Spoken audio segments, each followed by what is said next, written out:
Buenas tardes a todas y a todos y como siempre muchísimas gracias por venir. Está Carlos Fernández Viadero un poquito mal de la garganta, entonces esperamos que todo discurra bien y que se encuentre bien dentro de lo posible y podamos escuchar algo tan interesante como saber envejecer como un proceso vital, pues como pueden ser la menopausia, que no es una enfermedad, entonces no es una enfermedad envejecer. Y saber hacerlo bien creo que nos interesa a todos, porque si no envejecemos ya sabemos lo que pasa. Entonces nos va a venir muy bien a todos envejecer, pero sabiéndolo hacer bien. Queremos regalarle, porque ha tenido el detalle de venir a hablar con nosotros, nuestra agenda, que bueno, los que venís siempre ya estáis un poco cansados de oír hablar de ella, pero sé que hay gente nueva. Es una agenda temporal que tú le puedes poner los números donde quieras, con lo cual la puedes empezar este año que viene o el mes que viene. Y está llena de ejercicios y de información de psicología y algún QR nos amplía toda esa información porque no podría caber en un cuaderno tan pequeño. Y hablamos de objetivos, de amor, ira, amistad, de autoestima, de asertividad, felicidad, del autocuidado, la influencia del tiempo en el humor, las máscaras, el cómo ser uno mismo, el agradecimiento y la Navidad. Y todo lo que se saque de esta agenda va para la Asociación para la Promoción Integral de la Salud Sexual. Con lo cual, bueno, si os animáis a algunos o echarle un vistacito, luego la dejo ahí para que la podáis manejar, pues fenomenal. Y esta es para ti. Vamos a presentarlo, el currículum. Carlos Fernández Viadero es doctor en Medicina en la Universidad de Cantabria. Es especialista en geriatría y en medicina familiar y comunitaria. Y trabaja en el área de la biología del envejecimiento, la geriatría, las enfermedades mentales y la cronicidad desde hace 3 décadas. Ha sido médico visitante con el profesor Hatchinski en el Departamento de Neurociencias de la Universidad de Western Ontario, en el Hospital Universitario de esa ciudad. Ha sido redactor del Plan de Cronicidad y Coordinación de Atención a la Cronicidad de la Consejería de Sanidad del Gobierno de Cantabria durante varios años. Está adscrito al Servicio de Psiquiatría de Valdecilla desde hace 20 años y realiza su actividad clínica en la unidad de media estancia psiquiátrica del Hospital de Liencres y en el programa de psiquiogeriatría. Desde hace 10 años es investigador del IDIVAL con diferentes proyectos sobre enfermedades crónicas y envejecimiento y representando al mismo y a la Consejería de Sanidad en diferentes acciones conjuntas. A nivel docente es profesor asociado del Departamento de Anatomía y Biología Celular de la Universidad de Cantabria y es profesor tutor del área de Biología y Psicobiología de la UNED. Tiene más de 60 artículos indexados en PubMed. Ha escrito más de 50 capítulos de libros y ha presentado más de 250 comunicaciones en congresos nacionales e internacionales. Desde 1989 es miembro de la Sociedad Española de Geriatría y Gerontología y desde hace unos meses es el presidente de la Sociedad Cántabra de Geriatría y Gerontología. Pues os dejo con ellos. Bueno, presenta a el doctor Carlos San Martín Blanco, que es el coordinador de CIPSA, y es médico también, doctor en medicina y sexólogo y terapeuta de pareja. Muy bien, os dejo con ellos y que disfrutéis.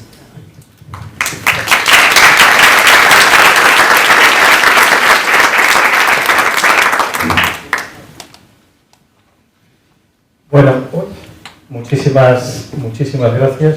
Voy a bajar un poco el audio porque yo tengo el chorro de voz, de manera que así vamos a estar mejor. Bueno, muy buenas tardes a todos y a todas. Siempre daros las gracias por acompañarnos, por ser nuestros cómplices un miércoles más. Creo que este es el encuentro número 78 en esta 10ª temporada. Y lo primero que quiero hacer, además de agradeceros de nuevo vuestra participación, daros la bienvenida a quien venís por primera vez, como decía Ángela, y las gracias a quienes sois repetidores. Vemos cada miércoles muchas caras conocidas ya, de las personas que tenéis curiosidad por el mundo de las neurociencias, por el mundo de la psicología, por el mundo de la salud mental en términos generales. Y quiero, como decía también Ángela, agradecer especialmente a Carlos el esfuerzo que has hecho en venir hoy, porque tu garganta te está jugando estos días una mala pasada y por eso agradecerte el esfuerzo y también recordarte que estamos entre amigos, que si hay que parar unos momentos para coger aliento, nos vamos pensando la siguiente pregunta y también, sobre todo a los nuevos, que sepáis que este es un espacio abierto, que también vuestra participación, vuestras preguntas, vuestras dudas, vuestras inquietudes tienen cabida, que luego abriremos un turno para que podáis compartir todas estas cuestiones con nuestro invitado, que como habéis visto es una persona, un profesional extraordinariamente relevante en el ámbito nacional y en el ámbito local, en el mundo del envejecimiento, en el mundo de la geriatría, de la gerontología, con una trayectoria de muchas décadas y por eso para nosotros es un auténtico lujo el poder contar hoy con la presencia de Carlos. Carlos, sí, te dejo. En primer lugar, agradecer al equipo CIPSA y al doctor Carlos San Martín la gentileza que ha tenido de invitarme aquí. Luego no hagan caso de todos estos aspectos del currículum, que tampoco son para tanto. Ya hay gente en Cantabria mucho más relevante que yo en muchos aspectos de la medicina y de la biología, ¿no? Estoy realmente contento porque bueno, hay aquí personas que me han acompañado profesionalmente en la etapa de estudiantes desde hace ya más de 40 años y bueno, pues es una satisfacción verles aquí para que me escuchen, que ya me han escuchado muchas veces, pero bueno, pues se lo agradezco. Y luego sí, les pido disculpas por mi lamentable estado, espero que no me dé un ataque de tos. Esta mañana en clase aguanté justo hasta el final y los últimos 5 minutos tuve que suspenderlos porque era imposible de parar. Bueno, si me da un ataque de tos intentaré contenerlo, pero será complicado, ¿de acuerdo? Tengo aquí remedios caseros y unos caramelos, a ver si conseguimos que todo vaya de forma correcta y muchísimas gracias por su presencia. Carlos, pues lo dicho, esperemos que la tos nos respete. Por empezar conceptualizando un poco el tema que hoy nos ocupa, ¿no? ¿Cómo podemos definir el envejecimiento? ¿De qué estamos hablando cuando estamos hablando de vejez, cuando estamos hablando de envejecimiento? Lo primero que me gusta decir cuando hablamos de envejecimiento es, imaginemos esta sala, ¿no? Se está haciendo una grabación. Es posible que haya personas aquí que hagan fotos, ¿no? Entonces, generalmente, la población entiende el envejecimiento como la foto. Un momento determinado, con unas características determinadas, con una situación determinada, ¿no? El envejecimiento no es eso.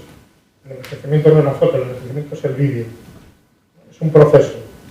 Es un proceso de carácter universal. Todos envejecemos, todas las especies vivas envejecen. Los objetos inanimados también envejecen. El planeta envejece, absolutamente todo envejece con el paso del tiempo, a diferentes velocidades. Ese proceso es continuo, de forma que no podemos definir cuándo empieza realmente. Sí que podemos afirmar que cuando salgamos de la charla vamos a ser un poquito más viejos, cronológicamente, no sabemos si biológicamente, que al inicio del vida. Y luego también es importante saber que es un proceso de carácter heterogéneo. Eso significa que bueno, pues cada especie viva tiene su velocidad de envejecimiento y dentro de cada especie, cada individuo tiene su velocidad de envejecimiento y dentro de cada individuo muchas veces pues cada órgano, cada tejido, cada célula, incluso cada molécula tiene su velocidad de envejecimiento. Y generalmente esas velocidades son diferentes en todos los aspectos que he comentado. Entonces, el envejecimiento es un proceso biológico, también lo podemos aplicar a objetos inanimados, de carácter universal, continuo y heterogéneo. ¿Y podemos establecer una edad a partir de la cual podemos decir empieza la vejez? Este es el punto de partida de la vejez. ¿Corresponde igual con la tercera edad quizás? Hay una edad legal que está cambiando, que son los 65 años, que ya vemos que hay 67, 70, 72, dependiendo de la situación profesional de cada persona. Realmente no podemos decir cuándo comienza el envejecimiento, ¿no? Algunos biólogos, algunos biofarmacólogos experimentales dicen que el envejecimiento empieza en el momento que se produce la concepción entre un óvulo y un espermatozoide. De hecho, bueno, pues los embriólogos esto lo saben muy bien, los que estudian el desarrollo de los organismos vivos, lo saben muy bien, de manera que bueno, pues ellos saben que durante todo ese proceso de desarrollo embriológico, por ejemplo, pues en la especie humana, dentro del útero, va a haber momentos en los cuales se va a producir o se van a producir episodios en los que muchas de nuestras células van a envejecer de forma muy rápida y van a morir para que nuestros órganos se formen de una manera adecuada. Si ese proceso no ocurre, que es un proceso de envejecimiento dentro del desarrollo embriológico y fetal, pues puede haber anomalías más o menos importantes. Por ejemplo, seguro que, para que lo entiendan, uno de los procesos más comunes, que se da con relativa frecuencia en la especie humana, es la sindactilia. Cuando los niños nacen, sobre todo en los pies, con dos dedos unidos. Ahí ha habido un fracaso de las células de la membrana interdigital que tenían que haber envejecido y haber muerto para que los dedos se separasen. Entonces, esa membrana interdigital no envejeció en su debido momento.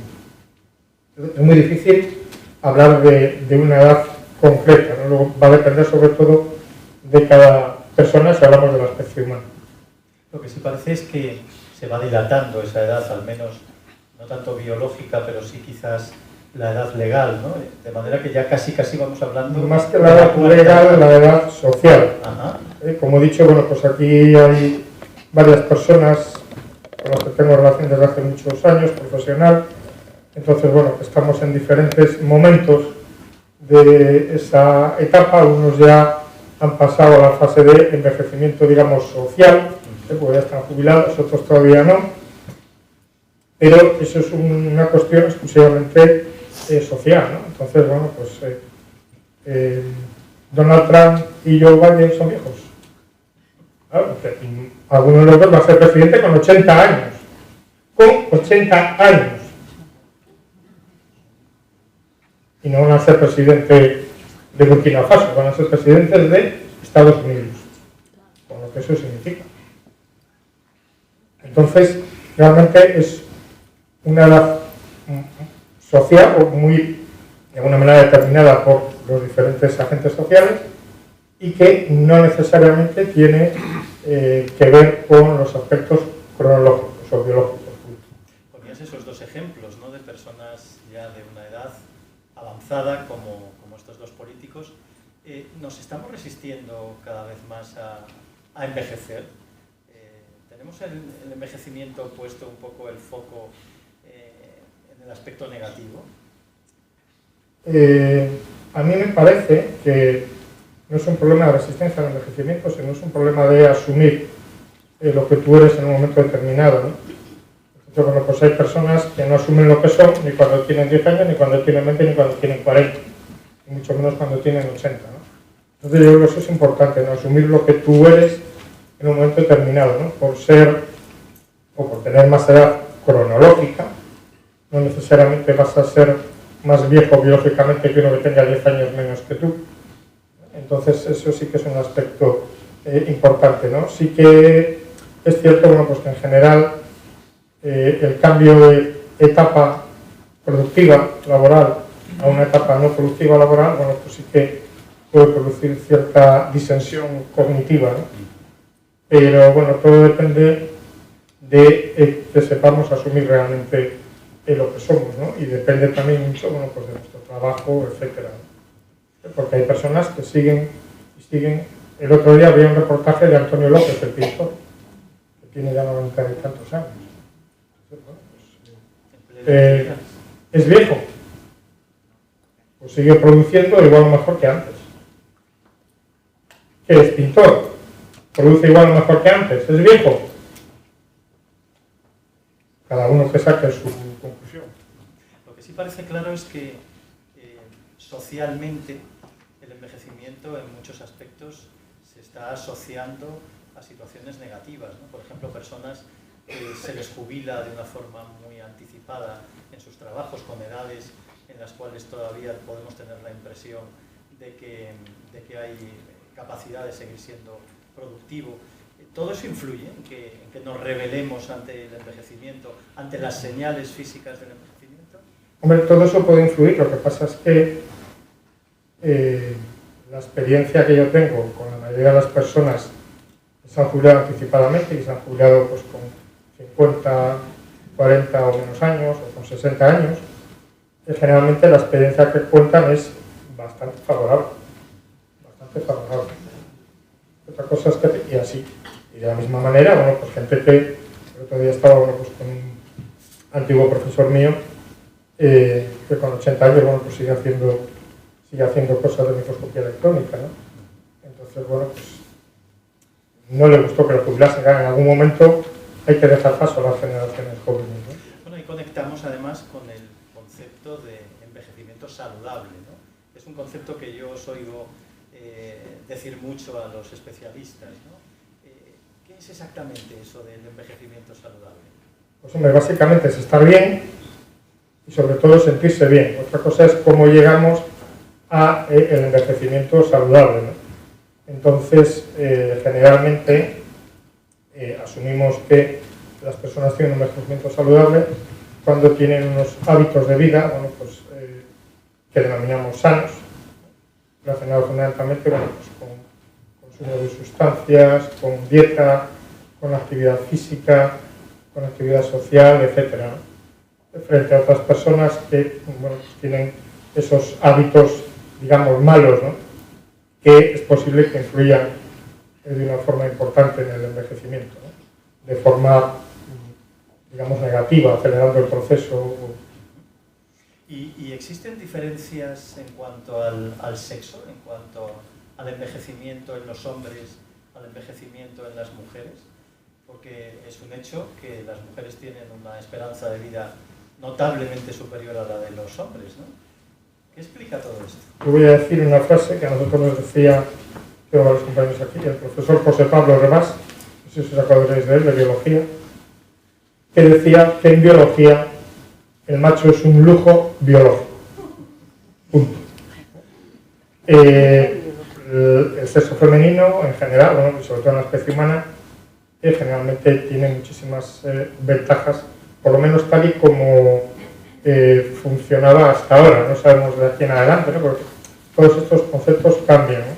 Pero sí que es cierto que bueno, pues la mujer en general está mejor pertrechada biológicamente para el proceso de envejecimiento. Por supuesto que envejece, ¿no? Y a veces envejece muy mal. Pero a nivel poblacional, cuando hablamos de población, la mujer está mucho mejor pertrechada que el varón para el proceso de envejecimiento. O sea que los varones somos más deficitarios, en ese sentido, estamos peor hechos, ¿no? De cara al envejecimiento. Estamos peor hechos y posiblemente tengamos peores costumbres. Ese factor, ese sesgo de género también. Es que son dos cosas que habitualmente bueno, se potencian una a otra, ¿no? ¿Qué pasa, Carlos, biológicamente en el envejecimiento? Sé que es una pregunta para estar una semana hablando de ella, pero poniéndote a prueba para que seas capaz de contestarla en poquitos minutos, ¿qué pasa en nuestro organismo que nos lleva a envejecer? A nivel biológico es tremendamente complejo. La respuesta es que no tenemos ni idea. Ni siquiera no tenemos ni idea. Actualmente hay unas 300 teorías sobre por qué y cómo envejecemos, ¿no? Entonces, si hay 300 teorías de cómo hay que construir un edificio, pues evidentemente seguro que 299 o 298 están mal, o muy mal. Básicamente, ahora mismo, bueno, pues pensamos que hay evidentemente una influencia genética. Nosotros y el resto de las especies somos el producto de nuestros genes, aparentemente. Luego hay otro tipo de factores que, si quieres, nos metemos en ellos, que son bastante más complejos, ¿no?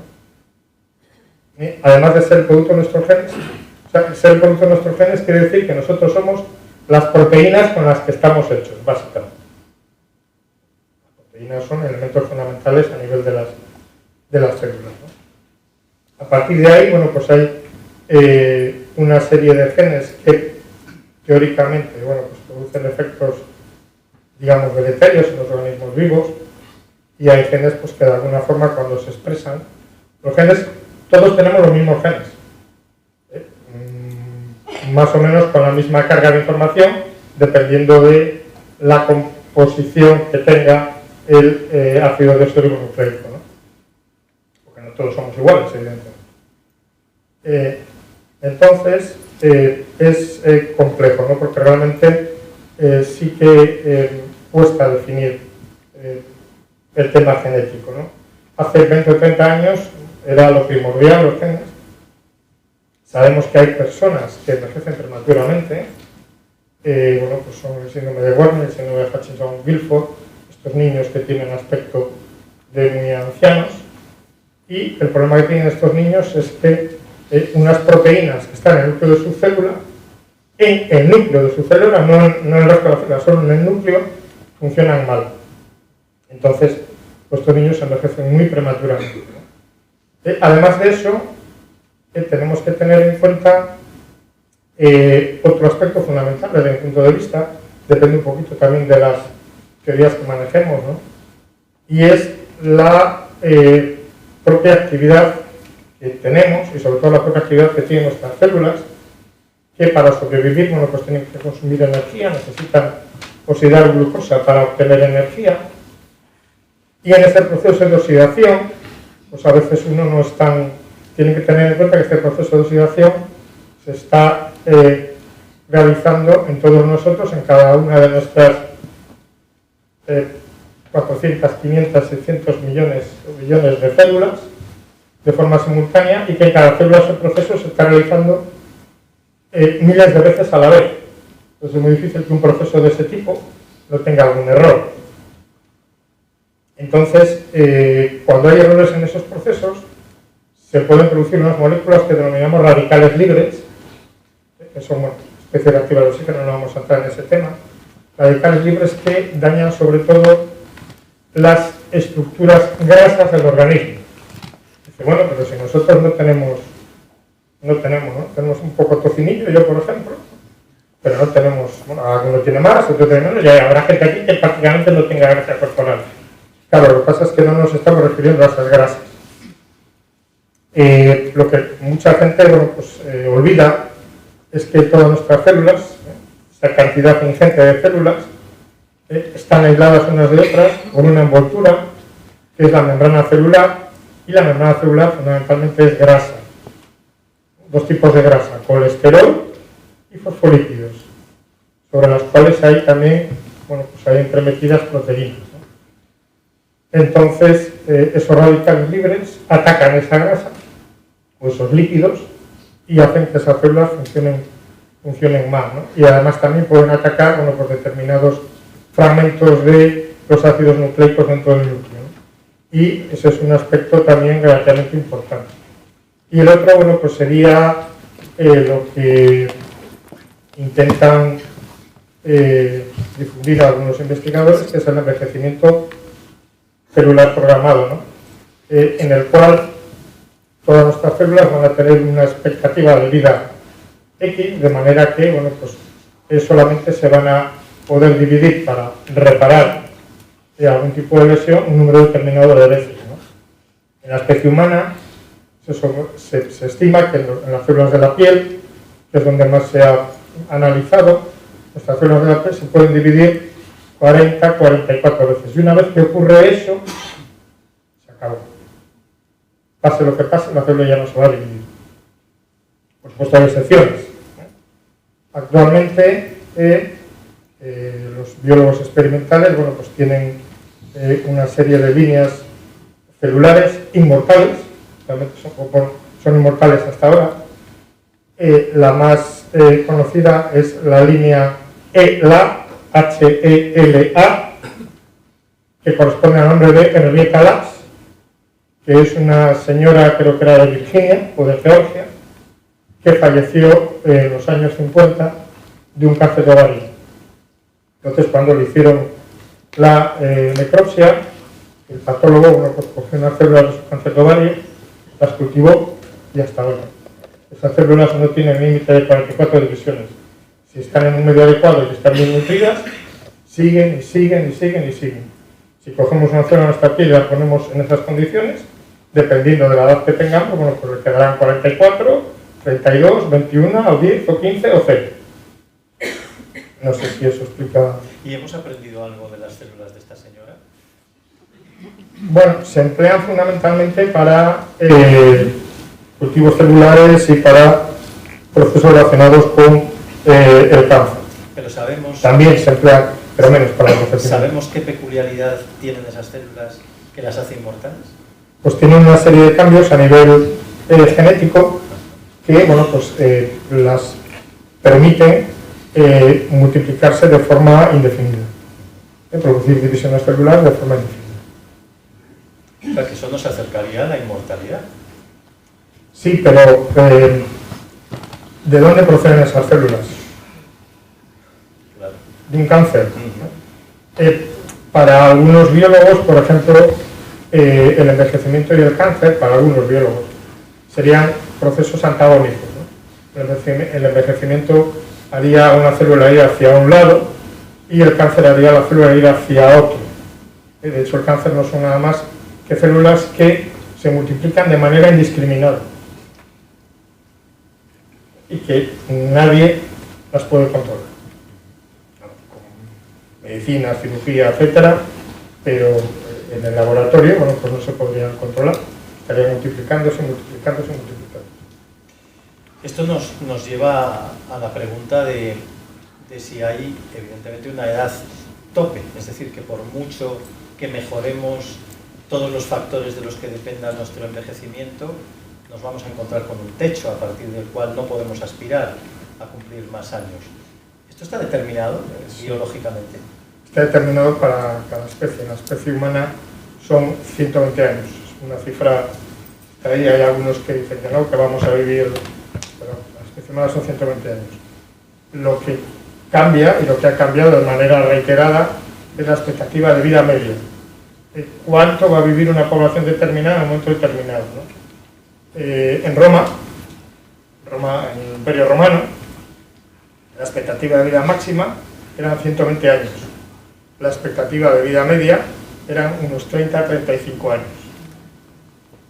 Se mejoró muy poquito, a principios del siglo XX, no hace tanto, la expectativa de vida máxima eran 120 años y la expectativa de vida media podían ser 40 años.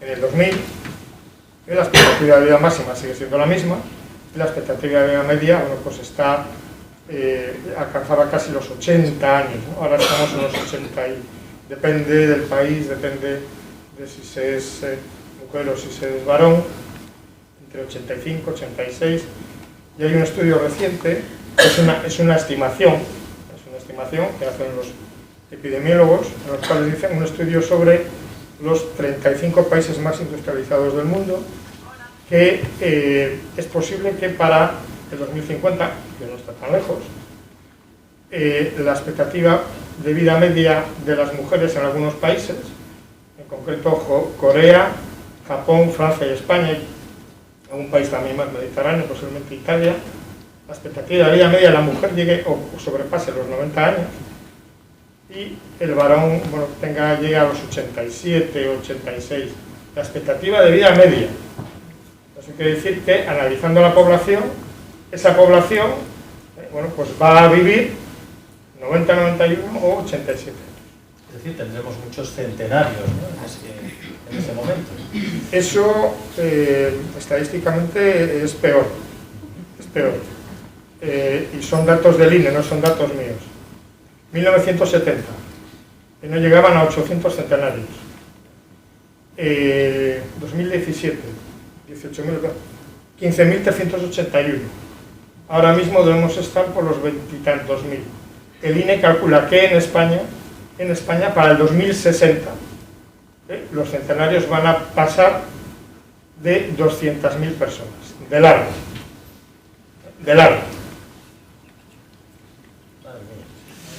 Y está publicado en la página oficial del Instituto Nacional de Estadística, si alguien lo quiere consultar. Y hablabas antes de distribución por países, ¿no? España creo que ocupa el tercer lugar. España está ahí, bueno, va cambiando, ¿no? Siempre el ranking, pero sí, digamos que generalmente está entre los 5 primeros, habitualmente desde hace bastantes años. Japón es el primer país del mundo. Corea. Corea. Posiblemente Corea. Ahora mismo el Japón tuvo ahí un arranque espectacular después de la Segunda Guerra Mundial. Realmente era un país muy tradicional y con una serie de hábitos muy concretos. Y sí que lideró en los años 60 y 70 y 80, pero ahora parece que Corea lo ha hecho de una manera más exitosa. Pero Corea del Sur. Claro. ¿Qué Corea de los dos? Yo me refiero Kim Jong-un no creo que ayude mucho al país en el que no vive Kim Jong-un. a mejorar la esperanza de vida.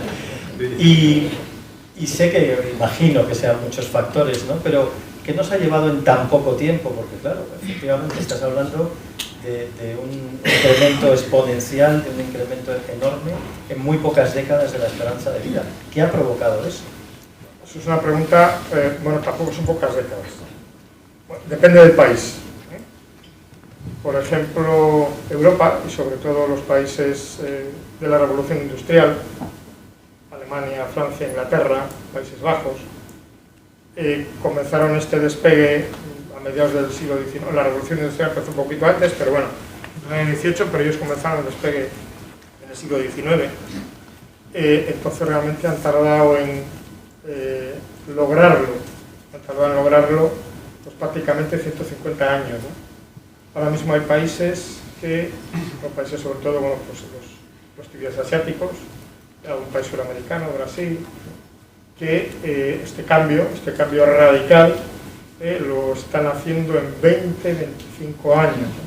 España estaría en una situación intermedia, ¿no? Entonces, hay países que eso les ha costado mucho y otros países que lo han hecho de una manera muy rápida. Básicamente, desde un punto de vista general, se admite que hay temas relacionados con la salud pública, sobre todo, la sanitarización de las aguas, eso es un aspecto importante, y lo que se llama la transición demográfica. De repente los niños, afortunadamente se empiezan a morir menos, las personas ancianas también se acaban muriendo menos, eso implica un crecimiento poblacional. Llega un momento en el que los niños prácticamente no se mueren. Ahora mismo los países occidentales, la mortalidad infantil debe estar en el 2 por 10.000, 3 por 10.000, ¿no?, de nacidos vivos, ¿no? Entonces, y los ancianos, aguantan muchos años, ¿no? Eso se llama la transición demográfica. Eso viene acompañado posteriormente por la transición epidemiológica, ¿no? Pasamos de una época en la que básicamente la gente se moría de enfermedades infecciosas y de lo que llaman los americanos injuries, accidentes, y las guerras, que diezmaban a los países de una manera espectacular, ¿no? Enfermedades infecciosas, sobre todo la población infantil. A partir de ahí, empezaron a aparecer dentro de la transición epidemiológica las enfermedades cardiovasculares y el cáncer, y actualmente eso también se está desplazando, y realmente estamos, digamos, en una etapa más avanzada en la cual lo que realmente predomina son las enfermedades, digamos, del envejecimiento, las enfermedades degenerativas a nivel muscular, a nivel cerebral, etc. Y citábamos de nuevo a España, ¿no? ¿Qué nos ha convertido, además de todos esos aspectos? Porque claro, imagino que estamos más o menos en igualdad de condiciones en cuanto a salud pública, desde el punto de vista epidemiológico, de nuestros países vecinos, ¿no? Y sin embargo, tenemos una mejor esperanza de vida que otros países occidentales, que otros países de la Unión Europea. ¿Cuál es nuestra peculiaridad para que tengamos un poquito más de esperanza de vida? Tampoco es tanta, pero es un poquillo. Es cierto que los países mediterráneos, les va un poquito mejor en este sentido, ¿no? Entonces, lo más probable es que esté relacionado con la dieta, ¿no? Una dieta mediterránea basada más en, digamos, productos hortícolas, y los países ribereños, pescado, y luego aceites vegetales, frente a los países, bueno, pues Inglaterra, Alemania, los nórdicos, en los cuales, bueno, pues algunos sí que comen pescado, pero comen más carne posiblemente, y luego generalmente, bueno, pues se cocina con grasa animal directamente, ¿no? Entonces, eso es un aspecto importante. O sea que la influencia de la dieta sí que tenéis, hay Sí, evidencia sí. de que influye importantemente en el envejecimiento. Y otro aspecto que Sobre todo comer poco, y cuanto menos mejor. Entonces, sí, no, el problema es que hay que hacerlo durante mucho tiempo. O sea, Hay que comer poco, cuando digo mucho tiempo. hombre, se puede empezar en cualquier momento que va a haber beneficios seguros, ¿no? Pero cuando digo restricción calórica, es restricción calórica de verdad. Es una dieta equilibrada, pero bueno, pues que ande por las 900 calorías. Entonces, bueno, pues no todo el mundo es capaz de aguantar ese ritmo de ingesta. Entonces, la restricción calórica ahora mismo es el único mecanismo que parece que es un mecanismo universal, en el sentido de las especies biológicas, de prolongar la expectativa de vida media, no la expectativa de vida máxima. Entonces hay muchísimos experimentos, sobre todo con ratas en laboratorio. Si a una rata, bueno, pues una vez que llega a la edad adulta, con 4 o 5 meses, se la restringe de una manera radical la dieta y otras se las deja comer, lo que se denomina en el laboratorio ad libitum, que coman lo que les dé la gana. La rata que come poco, bueno, pues la vamos a ver, y bueno, va a ser una rata mucho más enquencre, mucho más pequeña, va a pesar mucho menos, prácticamente todos sus órganos van a tener menos peso respecto a la otra rata, que además, bueno, va a estar relativamente obesa, pero bueno, pues puede prolongar la expectativa de vida media. Cuando cogemos 30 ratas que han estado en un sitio y 30 en otro, puede prolongar la expectativa de vida media pues 4, 5, 6 meses, que en la vida de una rata es una eternidad. Una eternidad. Bueno, y no tenemos la opción de comer un poco más y hacer deporte.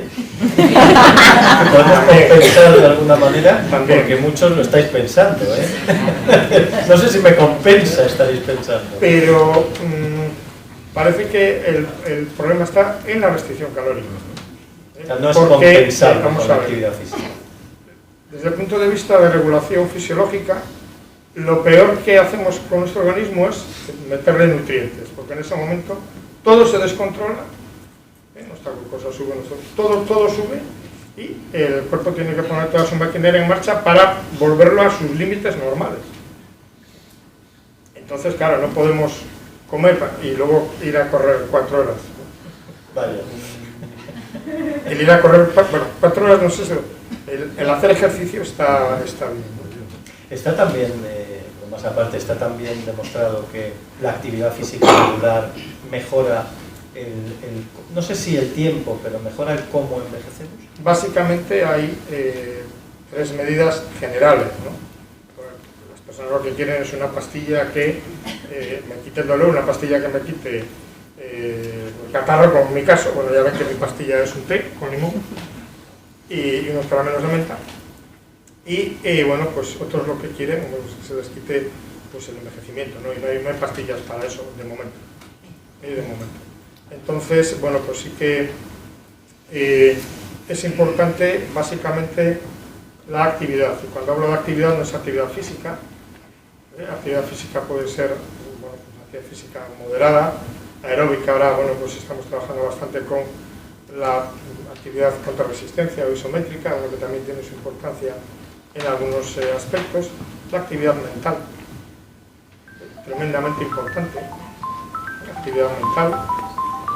Está demostrado que, bueno, pues aquellas personas que hacen tareas como jugar a las cartas, jugar al mus, que tanto echar una partida de chinchón, jugar al ajedrez, tocar un instrumento musical, que todo eso en general mejora el proceso de envejecimiento. Y luego también estamos incidiendo ahora mucho en la actividad social, o sea, todo lo que es las relaciones. Y las relaciones, si es posible, con gente joven. Entonces hay la profesora de la Fuente, que es una catedrática de la Universidad Complutense de Madrid, ha hecho muchos trabajos con ratones y ella, bueno, pues ha conseguido demostrar que cuando pone a unos ratones viejos en una jaula y les deja ir, y a otros ratones viejos de forma ocasional les coloca durante unas horas en una jaula con ratones más jóvenes, estos ratones viejos, que son, digamos, hermanos de los otros, viven más y envejecen mejor. Simplemente por el contacto social, si estos ratones tienen contacto social, ¿no? O sea que ese factor relacional también es un factor. El factor relacional es imprescindible. La especie humana es una especie social, eso está claro. Y luego, dentro de ese factor relacional, posiblemente es relacionarse con gente de generaciones más jóvenes. Una de las, quizás de los miedos que compartimos más cuando pensamos en envejecer es la posibilidad de perder nuestras funciones cognitivas, ¿no? De padecer demencias, de padecer esa palabra que todavía tiene un estigma importante, ¿no? La enfermedad de Alzheimer. ¿Se puede mantener la calidad de vida padeciendo este tipo de enfermedades? ¿Se puede seguir viviendo con cierta calidad? Imagino, evidentemente, que depende del grado, ¿no? Pero, ¿qué experiencia tenéis en ese aspecto? La demencia en general, bueno, pues es un proceso muy largo. Cuando digo muy largo, es un proceso, pues, hay algunas personas que no, que van más rápido, es un proceso pues, de 10, 15, 20 años incluso, ¿no? Depende también un poquito de la edad de inicio, ¿no? No es lo mismo las personas que inician el deterioro cognitivo con 70 o con 65 que las que lo inician con 80 u 85 o 90. Cambia bastante. Tenemos muchos problemas con la demencia en general, ¿no? Lo primero es que, bueno, no sabemos cuál es el origen. Hay que ser humilde y no sabemos cuál es el origen, y si no sabemos el origen nos va a costar mucho encontrar un tratamiento que realmente sea eficaz, ¿no? Ahora hay una medicación, bueno, pues que de alguna forma palía un poquito este tipo de problemas, ¿no? Y luego, respecto a la calidad de vida, va a depender sobre todo de los cuidados. Entonces, bueno, pues los cuidados son tremendamente importantes y la calidad de vida va a depender desde mi punto de vista práctica y exclusivamente de los cuidados, ¿no? Luego tú puedes tener una enfermedad de Alzheimer avanzada y si eres una persona bien cuidada, tu calidad de vida va a ser como mínimo aceptable, ¿no? Teniendo en cuenta que la calidad de vida es un concepto subjetivo y subjetivo de la persona, no de los que están alrededor. Entonces, claro, tampoco tenemos herramientas para preguntar a esa persona, porque ya tiene un criterio importante, de si realmente se considera que tiene o no tiene calidad de vida, ¿no?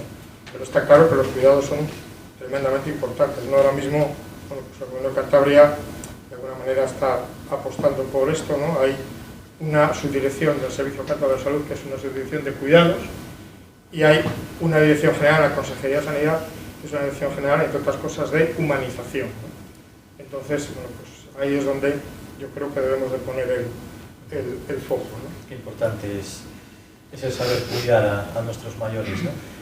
Volviendo un poco a la enfermedad de Alzheimer, tenemos un poco la impresión de que constantemente están saliendo, ya no en medios médicos o científicos, sino en medios de comunicación, noticias que muchas veces leemos pues, con esa expectativa de que ojalá sean ciertas, ¿no? Pero realmente hay avances, hay investigación que esté dando resultado, que esté favoreciendo la investigación o la utilización de fármacos sobre los cuales podamos decir que tienen una efectividad significativa. Ahora mismo, bueno, pues hay básicamente 3 fármacos de un tipo y uno de otro que se emplean de forma cotidiana para, bueno, pues, intentar enlentecer un poquito el transcurso o desarrollo de la enfermedad. Se iba a aprobar por la Agencia Europea del Medicamento, bueno, pues un fármaco biológico más complejo para tratar la enfermedad. Tampoco era un fármaco que realmente curase la enfermedad, simplemente, bueno, pues parecía que sí que había, bueno, pues alguna mejora respecto a lo que teníamos. Entonces, bueno, pues ahí hay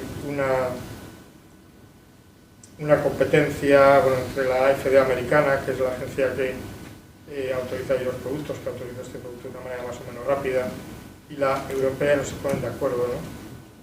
Ahora hay nuevos fármacos, el problema es que, bueno, pues su administración es, digamos, compleja desde el punto de vista de intendencia, no la administración como tal.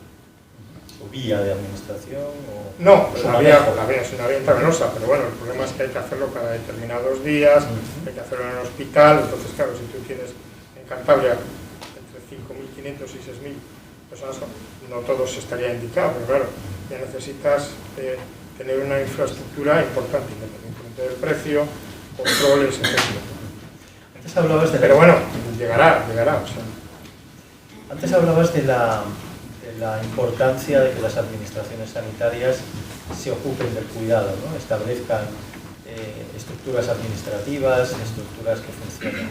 Pero evidentemente detrás de esas decisiones administrativas están los profesionales sanitarios, ¿no? ¿Qué papel tenemos los profesionales en el ámbito del cuidado? Además de ser buenos técnicos, ¿somos buenos cuidadores? Básicamente reivindicar más tiempo. Esa es la limitación. Por ejemplo, la valoración, a mí personalmente, bueno, yo puedo trabajar más lentamente que otros, no lo sé. A mí una valoración, digamos, detallada de una persona mayor, sobre todo si tiene deterioro cognitivo, bueno, pues no me va a llevar menos de 1 hora y media. Entonces, ¿tenemos profesionales para hacer eso? La respuesta es muy clara, no. Entonces, bueno, yo me puedo permitir ese lujo con algunas personas. Tenemos, ya dijo antes el doctor Carlos San Martín, tenemos un programa de psicogeriatría, pero evidentemente no llegamos, o sea, es que es imposible llegar, ¿no? Hay unidades de deterioro cognitivo también en servicios de neurología, pero o sea, es que es prácticamente imposible llegar a todo el mundo. ¿Puede llegar a convertirse todo esto en un problema importante desde el punto de vista social, sanitario, ese incremento de la esperanza de vida, que cada vez los mayores se hagan más mayores y por tanto necesiten más cuidados? Hablamos muchas veces de las pensiones, ¿no? Si llegaremos a poder pagar las pensiones. La pregunta entonces es, ¿llegaremos a poder cuidar a las personas? personas? Que me hagas esa pregunta, porque yo, desde que me empecé a dedicar a la geriatría en los años 80, era un tema que ya estaba entonces, finales de los 80, ya estaba entonces, digamos, de moda, ¿no? Que realmente, bueno, pues que no tiene dinero para las pensiones, que no se pueden mantener todas las personas mayores, etc. Y bueno, pues han pasado 40 años y seguimos hablando de lo mismo. Bueno, pues tan mal no nos habrá ido en estos años, ¿no? O sea, algo habremos hecho bien, ¿no? Bueno, sí que al final muchas veces es todo un tema económico. Muchas veces es todo un tema económico, ¿no? Entonces depende un poquito de cada familia o de cada persona, etc. Otro aspecto que me parece muy relevante y que creo que es importante también poner encima de la mesa es el papel de las familias, ¿no? Sobre todo cuando hablamos de personas con un grado de dependencia importante. ¿Crees que a las familias las apoyamos suficientemente en ese papel de cuidadoras? No.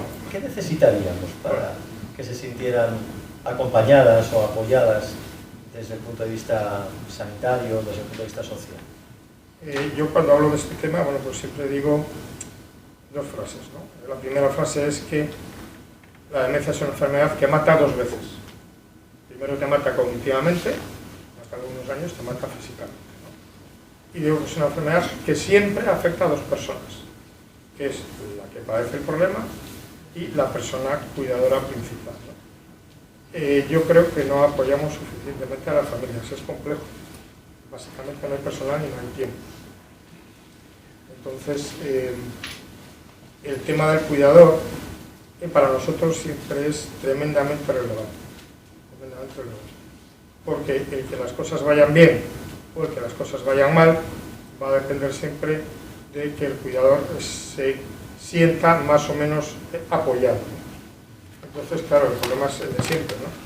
Nosotros en nuestro programa y también en la unidad de memoria de neurología, pues de alguna manera, bueno, pues hay personas que buscan nuestro teléfono, llaman a la administración y nos preguntan. Al final, tampoco tantas personas llaman tanto, pero eso simplemente ese ese hecho, el tener un sitio donde llamar cuando hay un problema, bueno, pues ya supone un alivio y generalmente mejora la situación del cuidador y mejora la situación de la persona del cuidado. Claro, el problema es que nosotros abarcamos pocas personas, claro, eso para los 800.000 habitantes de Cantabria, nosotros en el programa psicogeriatría somos dos, un psiquiatra y yo, el doctor Martínez Antón y yo. Entonces, claro, un día estamos en la facultad, otro día no sé qué, otro día estamos de vacaciones, otro día y damos para lo que damos. Bueno, aparte yo estoy en la planta también de psiquiatría, entonces, claro, nuestra atención es limitada numéricamente. Hablando y enlazando un poco con esa otra parte, ¿no? Las enfermedades psiquiátricas, la enfermedad mental en los mayores, me da también la impresión de que es algo muy desconocido, ¿no? Que todo se atribuye al hecho de ser mayores, todo se atribuye, quizás se confunde también el que pueda haber una demencia, cuando realmente hay trastornos depresivos, cuando realmente hay una psicopatología importante en los mayores. ¿También aquí somos un poco deficitarios en el trato? Sí, bueno, yo antes de estar adscrito al servicio de psiquiatría, bueno, pues trabajaba como geriatra en el gobierno de Cantabria, para los centros residenciales del gobierno de Cantabria. Entonces, en aquella época me parecía que las personas ancianas, bueno, pues estaban, digamos, escasamente bien tratadas por la administración, ¿no? Estaban ahí y tal. Y a veces por compañeros, ¿no? Y claro, cuando llegué al mundo de la psiquiatría, tanto psiquiatría de adultos o de jóvenes como psicogeriatría, ¿no? Yo fui al Hospital Psiquiátrico de Parayas, ¿no? Que había una idea de psicogeriatría, me di cuenta, ¿no? Que nuestros ancianos estaban fabulosamente tratados, ¿no? Y que los enfermos mentales tienen un estigma brutal, Entonces ya simplemente, por ser enfermo mental, ya se supone que no puedes tener un infarto, que no puedes tener una fractura y que no puedes tener un cáncer de colon, cuando es totalmente falso, ¿no? Entonces, una persona que ha ingresado, una persona joven de 60 años, que ha ingresado antes de ayer en mi unidad, me decía, no, es que, bueno, sí, yo tengo una depresión, pero es que tuve que ir no sé cuántas veces porque tenía un problema abdominal y me decían que era todo mis ideas o mi problema mental, ¿no? Y realmente lo que tenía era, bueno, pues un problema digestivo, por el que tuvo que ser operada. Todo queda un poco cubierto, ¿no? Con ese... El tema del estigma, bueno, no es un tema nuevo, ¿no? Pero el tema del estigma es un tema en enfermo mental, bueno, igual que la persona mayor, ¿no? Generalmente no gusta.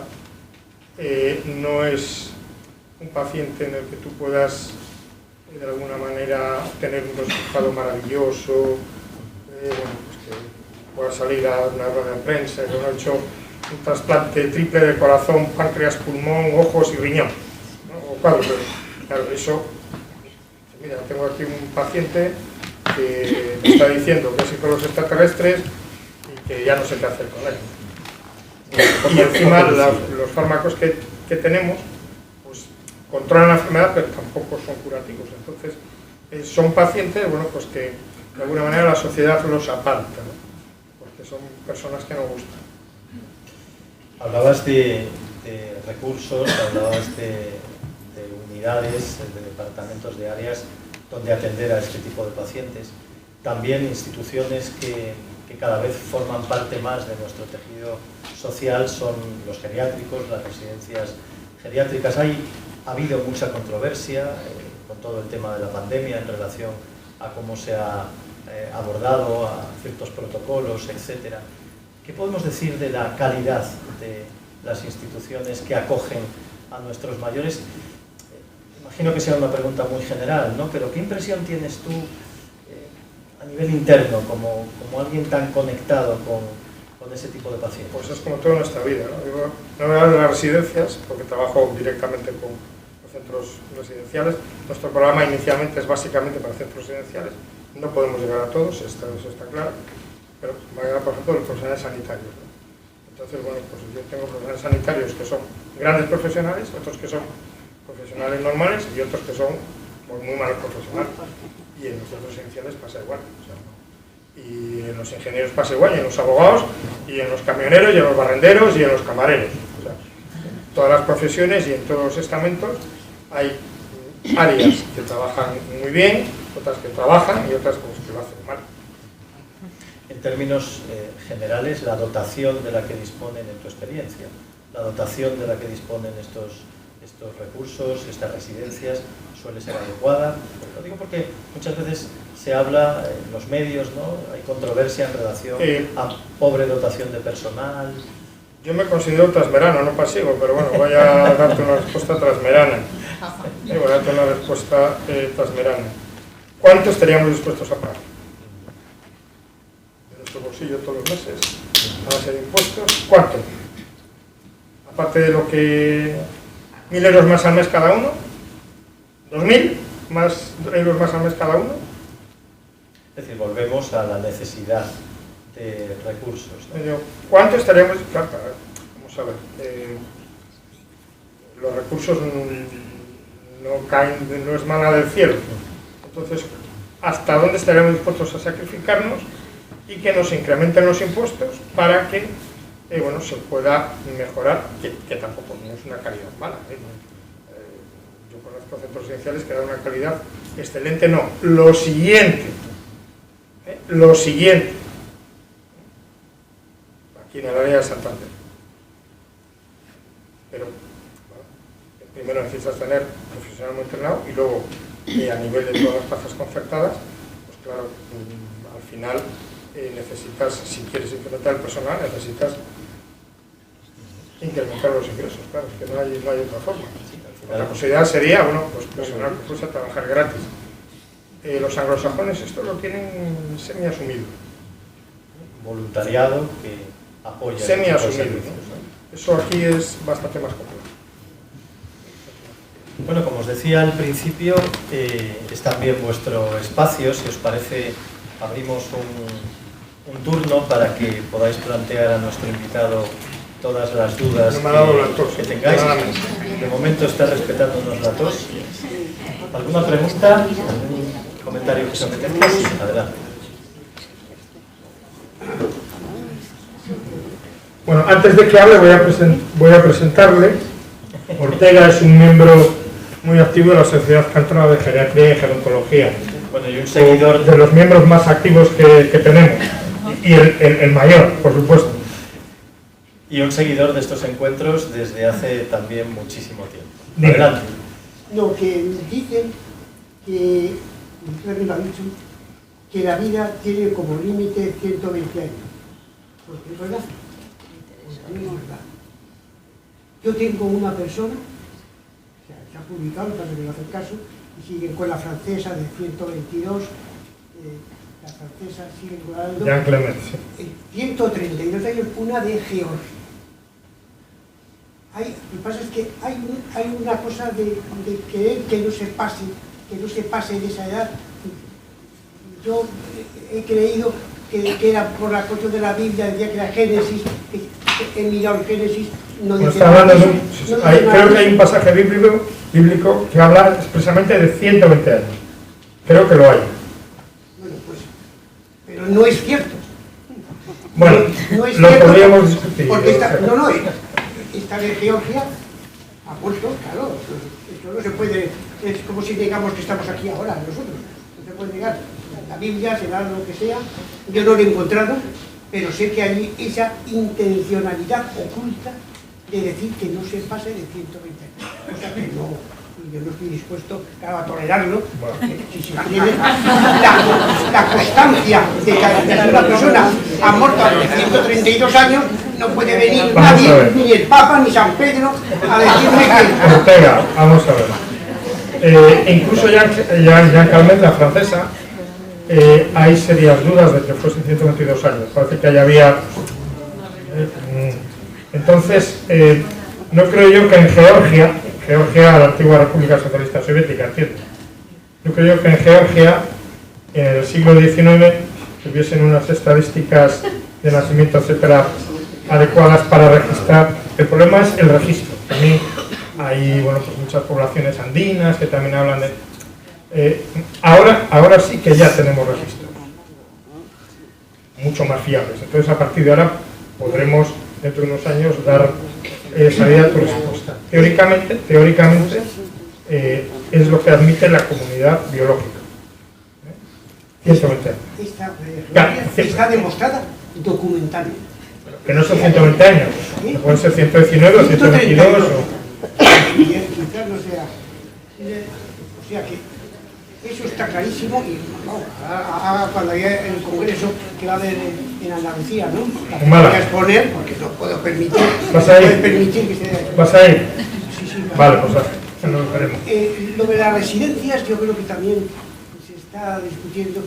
Usted la ha planteado bien, se ha planteado bien en cuanto a que no hay gente suficiente para atenderlo. Pero esto lo que sería es que una de las cosas que yo defiendo, que la he estudiado en la universidad, en gerontología, el trabajo de los mayores, que incluso se puede trabajar, hay 3 clases de trabajo según la ciencia, que tengo yo en los libros de estudio, del máster, en la ciencia hay el trabajo remunerado, trabajo gratuito, y el tercero, que es una especie de trueque. Tú me haces una cosa y yo te hago otra. Pero el trabajo de los mayores es esencial. Ese miedo que tienen del envejecimiento que tal, va a haber muchos viejos, pero van a trabajar y están trabajando ya. En Santander hay 3 jubilados que me han dicho que están jubilados y han montado un negocio, un comercio. Bueno, él habló de la necesidad. El doctor Mayor decía que descansar es empezar a morir. O sea que eso de descanso es una rutina. Tiene parte de razón, el doctor dice mucho trato, poco plato y mucha suela de zapatos. Todo eso es importante. Depende mucho de la profesión que tenga la persona. No es lo mismo dar una clase en la universidad o en un colegio, igual ya es más complicado que subir a poner hijas en un tejado. No tiene nada que ver. Entonces, a mí me parece que por encima de 60 años poner en un tejado ya es un trabajo de mucho riesgo. Dar clase a la universidad con 80 años sin ningún problema. Sin ningún problema. Yo creo que ¿Tenemos alguna otra pregunta por aquí? Sí. Bueno, mientras se animan alguna otra preguntita, ¿la tenemos, Carla? No. A mí me gustaría pedirte un último esfuerzo, y es que nos propusieras... Por lo menos te estás respetando. Que nos propusieras una especie de pequeño decálogo de qué podemos hacer para conseguir ese objetivo del que hablábamos al principio, ese objetivo del envejecimiento saludable. Dicho de otra manera, ¿qué está en nuestra mano? ¿Qué es lo que sí que podemos activamente favorecer para tener más posibilidades de envejecer de forma sana? El refranero es muy sabio. Mucho trato, poco plato y mucha suela de zapatos. Relaciones sociales, ya lo hemos dicho. Dieta. No hay que hacer restricción calórica, pero una dieta equilibrada. Si alguien quiere bajar un poquito las calorías, pues mejor, por supuesto. Y ejercicio físico. No hace falta salir a correr todos los días. Simplemente andar, o sea, no es algo extraordinario. Bueno, y de hecho, y luego, sí, no nos hemos metido en ese tema, claro, porque al final todos pensamos, bueno, pues que he hablado de los genes, ¿no? Que los genes son importantes, que bueno. Desde hace ya 3 décadas, un poquito más, incluso un poquito más, ¿no? Pues, se hablan de otros determinantes de salud, ¿no? Y se habla mucho de la epigenética. Entonces, bueno, pues la epigenética no es nada más que aquel proceso por el cual determinados estímulos externos o factores externos favorecen o desfavorecen el que determinados genes que todos tenemos los mismos genes. La información que portan puede ser un poquito diferente, de hecho es diferente, ¿no? No todas las células expresan todos los genes y no todos expresamos los mismos genes, ¿no? Entonces, bueno, pues la epigenética, que llevará aproximadamente 20 años, se está trabajando muchísimo sobre ella, es un proceso, o si quieren entramos, tremendamente complejo. Es bueno, pues aquel mecanismo que hace que se expresen con mayor facilidad o se impida la expresión de determinados genes. Cuando hablo de genes hablo de proteínas, ¿no? Es un proceso biológico. Claro, el problema es que uno cuando habla de epigenética se piensa que son moléculas que hay en la... No. Epigenética puede ser estar viniendo de aquí, puede ser un paseo mañana por la bahía, puede ser tomar el sol un rato, puede ser en vez de comerse un chuletón, comerse un filetito más pequeño, puede ser no fumar un cigarrillo si no fumas, puede ser tener una relación sentimental, puede ser bueno, pues hacer ese ejercicio físico, ya lo hemos dicho, puede ser aspectos relacionados con la cultura. Entonces, bueno, pues si uno tiene estudios o no, si uno activa la mente, bueno, aspectos relacionados con la economía, depende del dinero que tenga uno. Eso que nos parece que, y no ya porque pueda acceder a determinados hábitos de vida más saludables o a comida más saludable, no, sino simplemente el nivel económico, el nivel cultural, el nivel como tal, ¿no? Todo está a nivel poblacional, por supuesto, ¿no? Las relaciones sociales, el país en el que uno ha nacido, la cultura a la que uno pertenece, si es cultura occidental, si es cultura africana, si es cultura oriental, si es cultura suramericana. Entonces todo eso, que realmente no sabemos muy bien cómo funciona, todo eso influye en que nuestros genes se expresen o no. Pero el problema no es ese. El problema es que la epigenética, o que un gen o un grupo de genes se exprese más o se exprese menos, los genes que se expresan pueden ser favorables o desfavorables, y los que no se expresan también. Entonces nos interesa que se expresen los favorables y que no se expresen los desfavorables, pero controlar eso es complejo, ¿no? El problema es que encima eso, o ese concepto, parece que puede ser transmitido a generaciones futuras. Entonces es algo complejo de entender, pero bueno, pues está ahí, ¿no? Les voy a poner un ejemplo muy sencillo para que lo entiendan. Yo cuando hablo de estas cosas siempre pongo una foto de Kate Moss. ¿Saben ustedes quién es Kate Moss? Bueno, pues así en un vestido que se la veía casi todo, embarazada, con una botella de cerveza y un cigarro.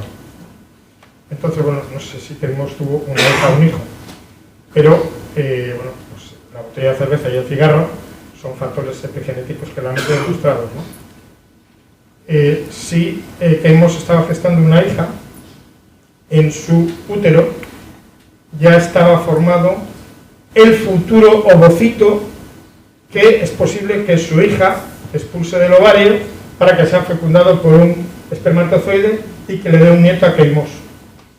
Y ese futuro ovocito ya puede estar influenciado por los hábitos de Kate Moss, pero incluso puede ir más allá de las generaciones.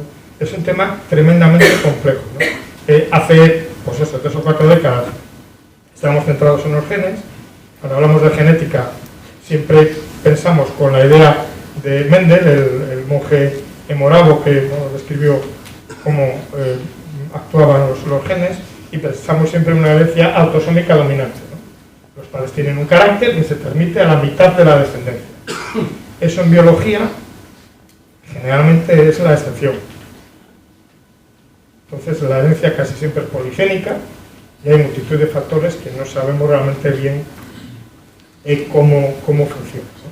Pero siempre se nos va la idea, sobre todo a los que digamos procedemos de la rama biológica de la ciencia, se nos va la idea a Mendel y a la herencia autosómica dominante, y eso no es lo habitual. Ocurre, pero no es lo habitual es lo otro, que no tenemos ni idea de por qué se expresa un gen y por qué no. Hable sobre los telómeros.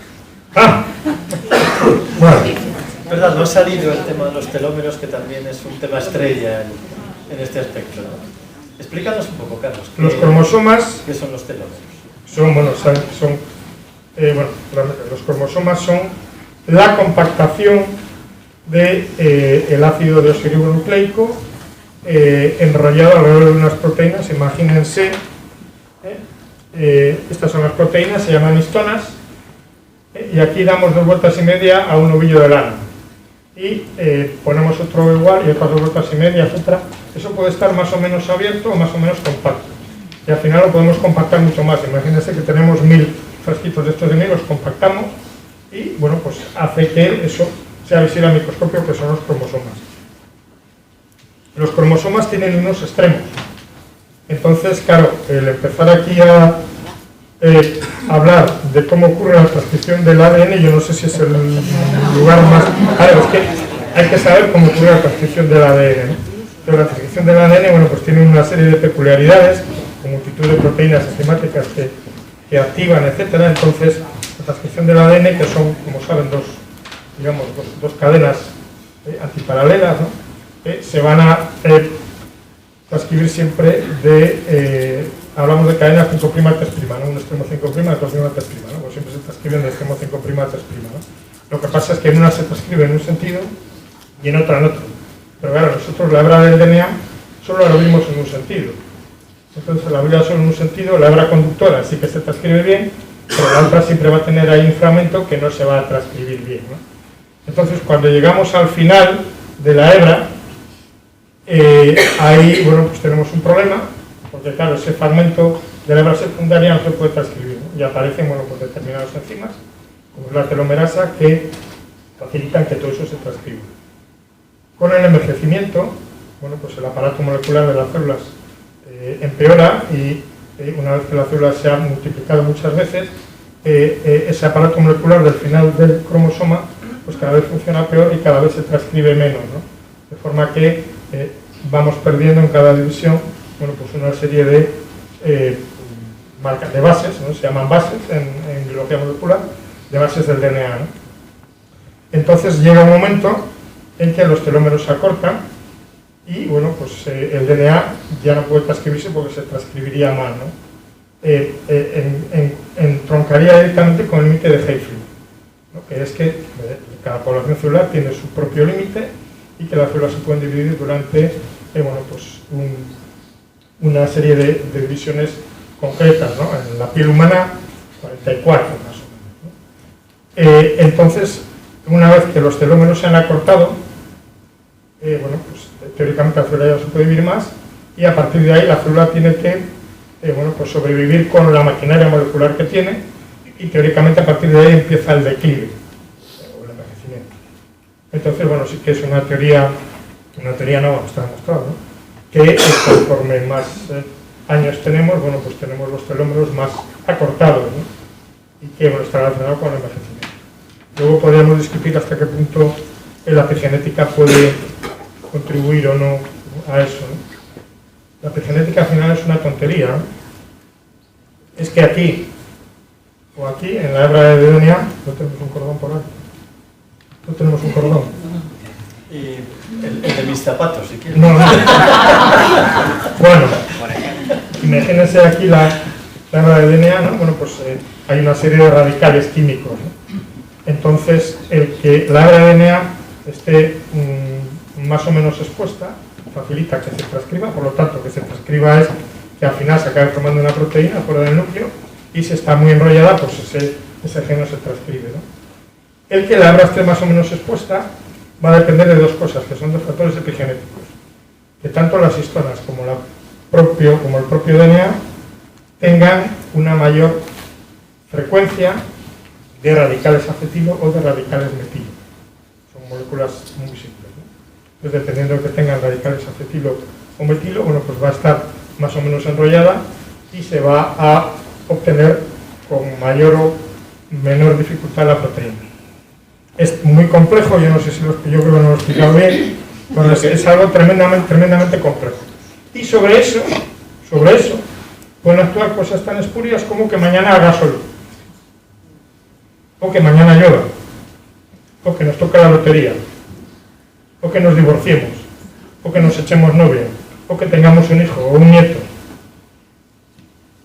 o que hagamos ejercicio físico, o que comamos un pescado con omega 3,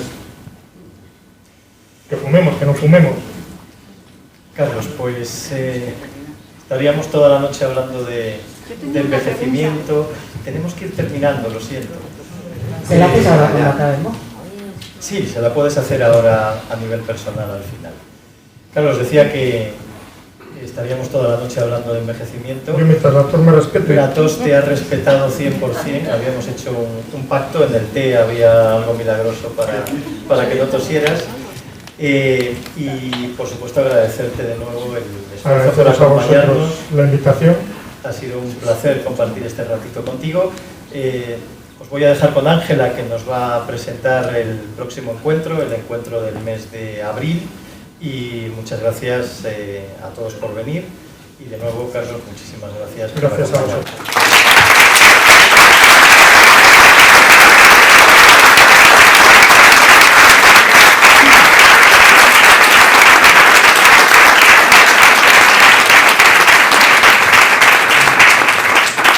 Pues entre muchas cosas, tener buenos amigos y mucha suela y poca cazuela, ¿verdad? Y un poquito de mindfulness. El próximo día vamos a hablar de mindfulness, psicología y ciencia. Ese es el título del encuentro del mes de abril. Y va a estar con nosotros la doctora Marián González García, que va a hablar sobre sus experiencias y reflexiones y de su trayectoria en investigación clínica al respecto. Ella es doctora en Psicología de la Salud y psicóloga del deporte, psicóloga sanitaria e investigadora científica especializada en mindfulness, emociones y salud. Desde hace 12 años dirige el Centro Balance en Santander, donde combina su trabajo como psicóloga y también con la docencia, la divulgación y la investigación. Y colabora regularmente con universidades, hospitales, instituciones públicas, ofreciendo conferencias y formación sobre mindfulness, salud y ciencia. Así que os esperamos último miércoles de abril y muchísimas gracias por venir. Larga vida.